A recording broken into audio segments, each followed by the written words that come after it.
السلام علیکم ورحمۃ اللہ وبرکاتہ نحمدہ ونصلی علی رسولہ الکریم اما بعد فاعوذ باللہ من الشیطان الرجیم بسم اللہ الرحمن الرحیم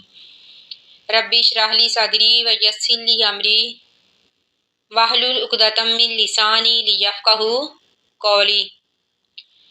اللہ تعالیٰ فرماتے ہیں یا سالونہ کا سوال کرتے ہیں آپ سے، آنی شہری الحرامی حرمت والے مہینے کے بارے میں، قتالین لڑائی کرنا، فیہی اس میں، یعنی اے نبی لوگ آپ سے حرمت والے مہینے کے بارے میں سوال کرتے ہیں کہ اس میں لڑائی کرنا کیسا ہے۔ کل تو آپ کہہ دیجئے قتال لڑائی کرنا، فیہی اس میں، کبیرٌ بہت بڑا گناہ ہے، وصد اور روکنا، عن سبیل اللہ اللہ کی راہ سے، وکفر اور انکار کرنا، بھی اس کا، یہاں پر بھی سے مراد اللہ تعالیٰ ہے، یعنی اللہ کی راہ سے روکنا اور اللہ کا انکار کرنا، والمسجد الحرامی اور مسجد حرام سے روکنا، واخراج اور نکالنا، اہلہ اس کے رہنے والوں کو، منہ اس سے، اکبر زیادہ بڑا گناہ ہے، عند اللہ اللہ کے نزدیک، والفتنۃ اور فتنہ، اکبر زیادہ بڑا گناہ ہے، من القتل قتل سے، ولا یزالون اور ہمیشہ وہ رہیں گے، یقاتلونکم لڑائی کرتے تم سے، حتیٰ یہاں تک کہ یردوکم لٹا دیں گے تم کو، عن دینکم تمہارے دین سے، ان استطاعوا اگر وہ طاقت رکھیں اس بات کی۔ تو اللہ تعالیٰ فرماتے ہیں وَمَن یرتدد اور جو کوئی پھر جائے، منکم تم میں سے، عن دینہ اپنی دین سے، فیمت پس وہ مر جائے، وہو کافر اور وہ کفر کی حالت میں ہو، فاولئک پس یہی وہ لوگ ہیں، حابطت ضائع ہوگے، اعمالہم ان کے اعمال،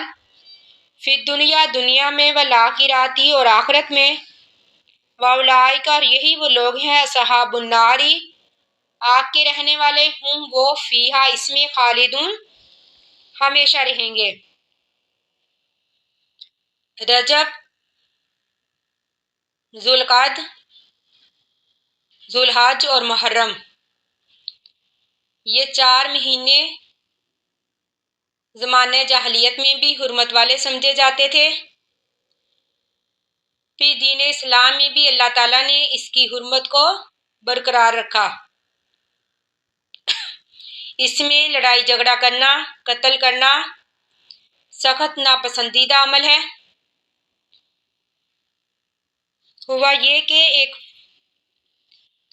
مسلمان فوجی دستے سے رجب کے مہینے میں ایک کافر قتل ہو گیا اور کچھ کافروں کو مسلمانوں نے قیدی بنا لیا، لیکن مسلمانوں کو اس بات کا علم نہیں تھا کہ رجب کا مہینہ شروع ہو چکا ہے، تو اس بات پر کافروں نے طعنے دینے شروع کر دیے اور کہا کہ یہ کیسے مسلمان ہیں جو کہ حرمت والے مہینے کی حرمت کا بھی خیال نہیں کرتے۔ تو اس پر اللہ تعالیٰ نے یہ آیت نازل کی کہ اگرچہ حرمت والے مہینے میں قتل کرنا بہت بڑا گناہ ہے، لیکن کیا خود ان کو اپنے اعمال نظر نہیں آتے؟ یعنی کہ کافروں کو یہ نظر نہیں آتا کہ اللہ کا انکار کرنا، اللہ کی راہ سے روکنا اور مسجد حرام سے لوگوں کو نکالنا یہ قتل سے بھی زیادہ بڑا گناہ ہے۔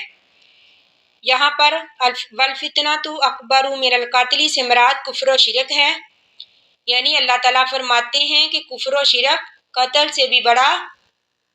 گناہ ہے، یعنی ان کافروں کو حرمت کی دہائی دینے کی بجائے اپنے نامہ اعمال کو دیکھنا چاہیے، یعنی ان کو یہ دیکھنا چاہیے کہ ہم کیسے عمل کرتے ہیں۔ تو اللہ تعالیٰ فرماتے ہیں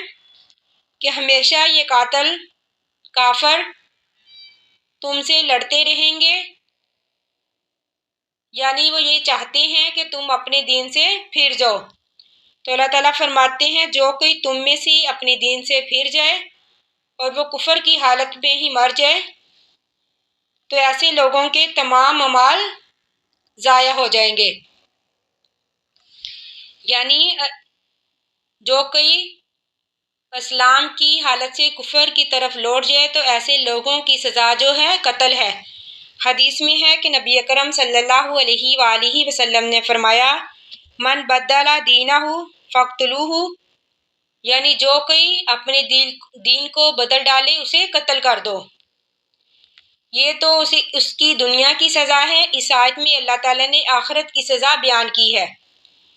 یعنی وہ لوگ جو کفر کی حالت میں مر جائیں تو اس کے تمام اعمال ضائع ہو جائیں گے۔ مثال کے طور پر جس طرح ایک انسان جب اسلام قبول کرتا ہے تو اللہ تعالیٰ اس کے تمام پچھلے گناہ معاف کر دیتے ہیں، اس طرح اگر کوئی انسان اسلام کی حالت سے کفر کی طرف چلا جائے یعنی کہ اپنے دین سے اسلام سے پھر جائے تو ایسے لوگوں کی تمام نیکیاں بھی برباد ہو جاتی ہیں۔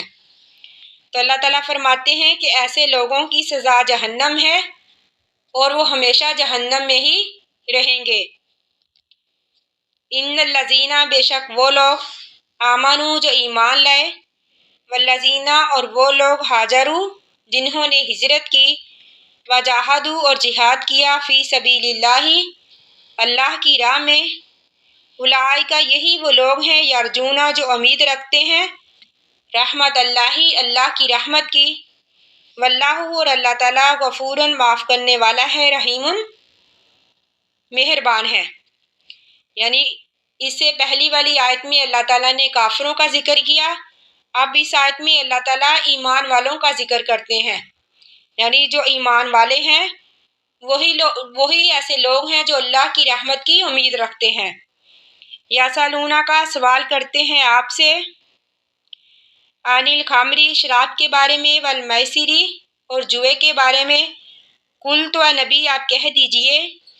فیہما ان دونوں میں اسم گناہ ہے، کبیر بہت بڑا، ومنافع اور نفع ہے، للناس لوگوں کے لیے، واسمہما اور ان دونوں کا گناہ، اکبر زیادہ بڑا ہے، من نفعہما ان دونوں کے نفع سے۔ یہاں پر فائدوں کا تعلق دنیا سے ہے۔ مثلا شراب سے وقتی طور پر بدن میں چستی آتی ہے، طاقت آتی ہے، اسی طرح اس کی خرید و فروخت سے نفع حاصل ہوتا ہے۔ اسی طرح جوے میں بھی بعض دفعہ انسان نفع حاصل کر لیتا ہے، یعنی جب وہ جیتتا ہے تو اسے مال ملتا ہے، لیکن اللہ تعالیٰ فرماتے ہیں کہ ان دونوں کے نفع سے ان کا گناہ زیادہ بڑا ہے۔ وَيَسْأَلُونَكَ اور سوال کرتے ہیں آپ سے، ماذا ينفقون کہ وہ کیا خرچ کرے، قل تو آپ کہہ دیجئے، العفو جو ضرورت سے زائد ہو، کذالک اسی طرح، یبین اللہ بیان کرتا ہے اللہ تعالیٰ، لاکم تمہارے لیے، الآیاتی نشانیاں، لعلکم تاکہ تم تتفکرون غور و فکر کرو۔ یعنی اس معنی کے اعتبار سے یہ اخلاقی ہدایت ہے، یعنی اللہ تعالیٰ نے انفاق کی، خرچ کرنے کی بہت زیادہ ترغیب دلائی ہے، یعنی اس بات کو بہت زیادہ اہمیت دی ہے، لیکن اس میں اعتدال کو بھی ملحوظ رکھا ہے۔ یعنی جو انسان کے زیر پرست افراد ہیں، پہلے تو وہ ان کی ضرورتوں کا خیال رکھے، ان کی ضرورتوں کو پورا کرے، پھر جو زائد ہو اسے لوگوں پر خرچ کرے،